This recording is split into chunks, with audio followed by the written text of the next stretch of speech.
Olá, minha gente, sou Raíssa, estou chegando com mais um podcast do blog Softball Não, nessa manhã de domingo, hoje com bastante atraso, né? Normalmente às 10 horas, já são 10h19, bastante atraso aqui nesse podcast.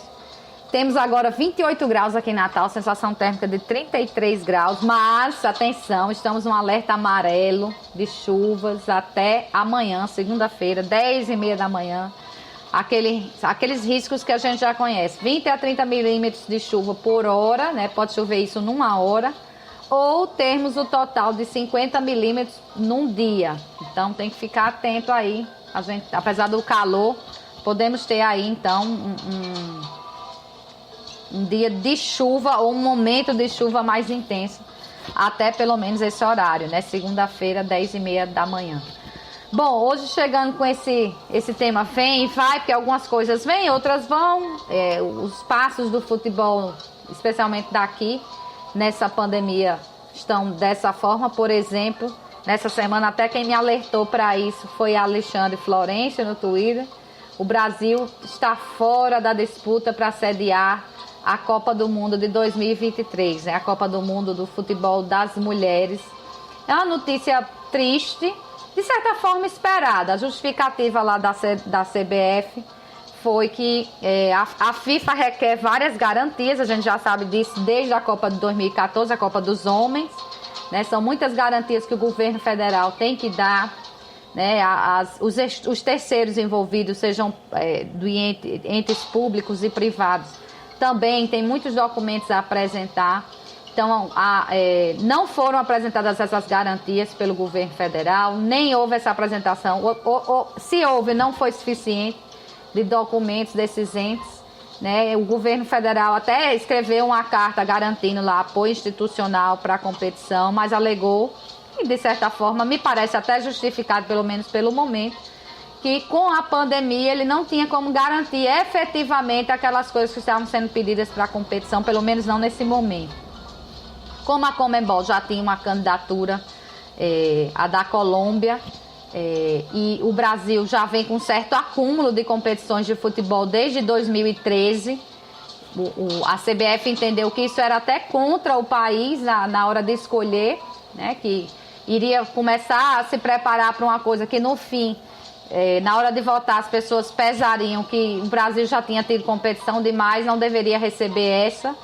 Eu acho até que isso seria diferente nessa hora justamente de pandemia, mas então a CBF achou melhor retirar e fechar com uma única candidatura da Conmebol, que é a Colômbia. Então o Brasil passou a apoiar a candidatura da Colômbia para a Copa de 2023. A gente realmente não sabe o futuro dessa pandemia. Dizem até que esse é o nosso novo normal. A gente precisa se acostumar com a máscara, a não abraçar e não beijar todo mundo, a lavar as mãos o tempo todo, só mexer nos olhos, na boca, no nariz, se tiver com as mãos lavadas. O distanciamento de no mínimo 1,5 m, o mais seguro é de 2 metros, né? Não frequentar aglomeração. Então, esse novo normal parece que vai permanecer por um bom tempo. Não se tem vacina, não se tem tratamento efetivo, assim, que realmente retira as pessoas do risco de morte, pelo menos, infelizmente, até agora não. Então, a gente projetar uma Copa para daqui a 3 anos, a gente não sabe se até lá, a gente espera, torce fervorosamente para que as coisas se modifiquem. Mas, por exemplo, nesta semana, o governador de São Paulo já anunciou que São Paulo fechou um protocolo de vacinas com a China, que está numa fase já avançada. As vacinas também têm essa dificuldade, minha gente, né? Elas têm que ser testadas onde a pandemia está no auge. E o auge já passou em muitos países. Então, os países que estão fabricando a pandemia estão agora com dificuldade de arranjar onde testar. O Brasil vive esse momento agora, em alguns pontos até parece que já começa a descer, que é o caso de São Paulo, mas é preciso testar. É por isso que o grande público de teste dessas vacinas, por incrível que pareça, são os profissionais de saúde, porque eles estão o tempo todo expostos ao vírus, para, enfim, que a gente saiba a eficiência desses protocolos todos de vacina. Temos várias, se eu não me engano, 10 estão bem avançadas realmente no mundo. Então, São Paulo fechou com a China e, para se ter uma ideia, se tudo der certo, essa vacina só vai estar disponível em junho de 2021, lá para São Paulo, né? Vai começar por onde está sendo testado. Então, a gente não tem nem ideia de quando isso chega ao Brasil para todo mundo, quando chega aqui para o Rio Grande do Norte, que é a nossa realidade. Então, realmente planejar, projetar uma Copa para 2023 parece ser um sonho distante. É uma pena. Se a gente conseguir recuperar tudo antes, foi uma oportunidade perdida, especialmente para o turismo, porque como as pessoas estão com muito medo de sair de casa, de pegar essa doença e tudo, uma Copa do Mundo seria o incentivo correto para reapresentar o país como está tudo funcionando, aqui está todo mundo bem, né? E abrir as portas do Brasil para o mundo novamente. A gente que está vivendo aí uma situação justamente contrária, os países todos fechando as portas para os brasileiros em virtude do descontrole da pandemia da Covid-19 por aqui. Bom, essa é a primeira coisa, né, do vem e vai aí do título. A CBF, segundo entrevista, né, do presidente da FNF, José Vanildo, na Tribuna do Norte, deixa eu ver aqui, de ontem, do sábado, né? Segundo ele, a boa notícia é que a CBF já sinalizou que vai bancar os custos com testes durante as competições nacionais, brasileiro, né, Copa do Nordeste e tudo. A CBF, Copa do Brasil, a CBF vai arcar com esses testes antes das partidas. Os testes são de custo muito alto para os clubes, são necessários, né, não são suficientes, essa é a minha opinião, mas são necessários pelo menos para você evitar um mal maior. E os clubes já estavam, então, em desespero de ter que arcar com isso. A CBF já disse que quando voltar, os testes que são feitos, né, antes das partidas serão bancados por ela. Então, já uma boa notícia. Sobre os estaduais, as federações vão decidir, né, mas José Vanil também disse que acha que a CBF deve auxiliar de alguma forma.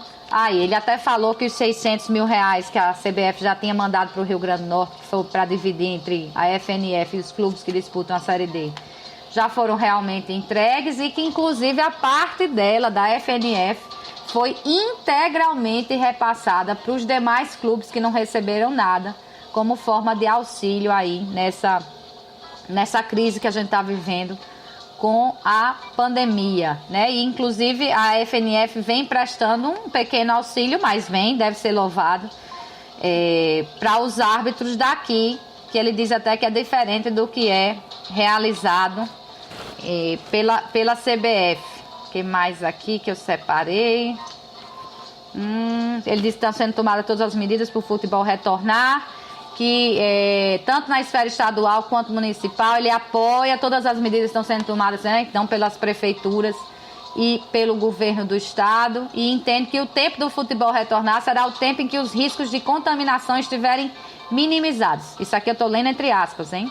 Olha o que ele diz: acredito no trabalho desde o da Comissão de Saúde montada na FNF, comandada pelo médico Antônio Araújo, que saberá sinalizar a melhor hora desse tão aguardado retorno. Pronto, então aí pelo menos algumas boas notícias, né, em relação ao futebol daqui. Para os dirigentes, devem ter comemorado bastante a CBF assumir esse gasto, né, com os testes, porque realmente não é fácil o custo aí. Acho que até Leonardo Bezerra falou, o presidente do América, que conseguiu adquirir testes antecipadamente por 20 mil reais, acho que foi isso que o clube gastou. Vocês imaginem isso a cada rodada, hein? É muito alto para quem ganha pouco, né? E a CBF finalmente está trabalhando num protocolo, né? Concluiu, isso está na tribuna de hoje, né? No domingo, está lá na página 2. Finalmente concluiu um protocolo para a volta dos treinos. Eu não encontrei ainda esse protocolo para saber exatamente o que tem nele, ipsilitris, né? Se tiver, eu vou até colocar no blog. Mas tem algumas coisas destacadas aqui na tribuna. Um é que, em primeiro momento, os jogadores vão ter que evitar o vestiário, chegar ao local do treino já com uniforme de trabalho. os banhos terão de ser tomados em casa. Eu não sou especialista, imagino que isso tenha sido discutido com especialista, mas eu não imagino que seja bom um atleta sair imundo do jogo, do treino, ou sei lá de quê, para ir tomar o banho em casa.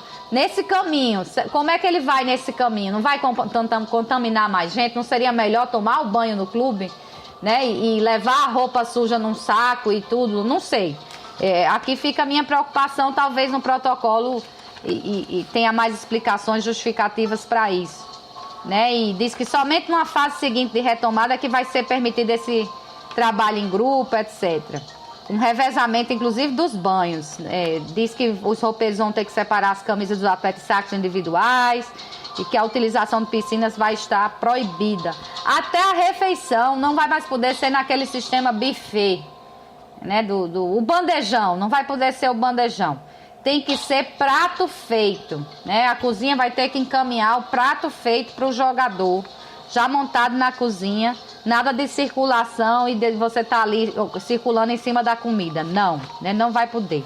No caso de quando voltarem as viagens, né? No caso dos hotéis, também limpeza de quarto e de aquele serviço de arrumar a cama, nada disso vai ter, né? O próprio jogador é quem vai resolver lá como vai ficar, eu imagino, o seu quarto.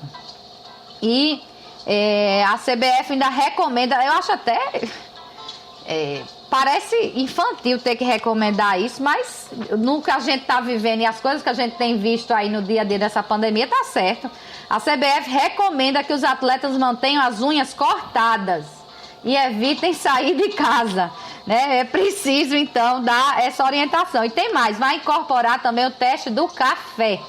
Como 80% das pessoas que desenvolvem a Covid-19, que às vezes você está contaminado e não desenvolve a doença, mas que 80% das pessoas que desenvolvem, coincidentemente, pessoal que tem os sintomas mais leves, perde o olfato, o paladar, eles vão fazer o seguinte: quem reclamar que não está muito sentindo o cheiro, o primeiro teste vai ser colocar para a pessoa cheirar café em pó, ou então cravo, que também tem um cheiro bastante forte. Se não sentir cheiro, já vai seguir para teste. Então a gente já tem pelo menos uma espécie de protocolo aí da CBF. Finalmente, depois de eu muito reclamar, a América teve primeiro, tenho que dizer isso, a América já tem um protocolo, já faz tempo aí montado para o retorno do futebol. Agora, então, a entidade máxima do futebol estabeleceu um protocolo. Eu imagino que a FNF vai discutir também esse protocolo para ver o que aplica aqui na volta do estadual, que será a primeira competição a voltar.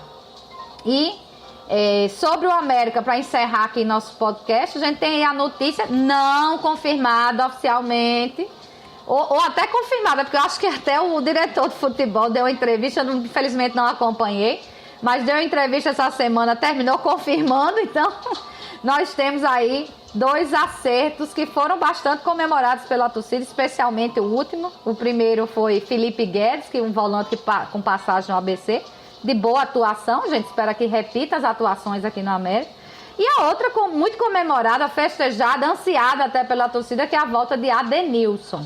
Estariam certos, então, confirmados esses 2 jogadores. A gente aguarda só o anúncio oficial, que deve sair aí com um sócio torcedor batendo o martelo ali quando eles chegam ao clube. E imaginamos um América muito mais forte na volta desse futebol. Quando esse futebol voltar, ainda demora um pouco, pelo que a gente tem acompanhado. Já disse, repito aqui, quanto mais cedo a gente adotar essas medidas de isolamento, quanto mais a gente ajudar, mais cedo a gente vai sair dessa situação. Olhem o exemplo da Nova Zelândia, em 2 meses e meio, debelou, não existe mais Covid-19 na Nova Zelândia, em 2 meses e meio de lockdown. Está na hora da gente se ajudar nisso também. Deixo então aí uma responsabilidade para todos nessa pandemia. Fique em casa, se puder, fique em casa, faça o máximo para ficar em casa, lave as mãos o tempo todo aí que for pegar no olho, no nariz ou na boca, lave as mãos com água e sabão. Reforço o convite então para sábado, 10 da manhã, sobre outros assuntos, e domingo que vem, 10 da manhã, sobre futebol. Até lá.